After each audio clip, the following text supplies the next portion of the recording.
У гэтым годзе спаўняецца 100 гадоў з дня нараджэння Усесаюзнага ленінскага камуністычнага саюза моладзі. Арганізацыя, якая стала здабыткам гісторыі, пакінула глыбокі след у жыцці многіх пакаленняў, бо практычна для кожнага беларуса, чыё юнацтва прайшло ў савецкія гады, гэта маладосць, пара ударных усесаюзных камсамольскіх будоўляў, час светлых надзей і вялікіх пачынанняў.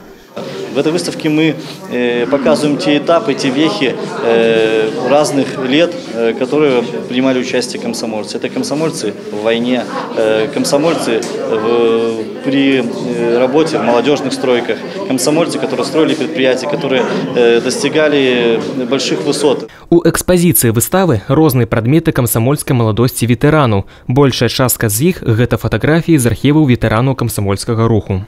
Все фотографии, в основном, я их аккумулировала, собирала, и многие из них оцифровывала.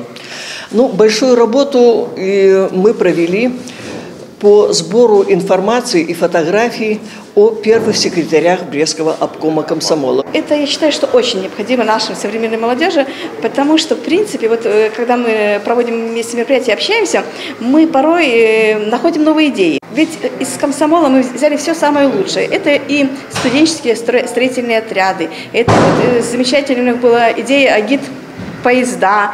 Это мероприятие, вот сегодняшнее, это как мост между двумя поколениями.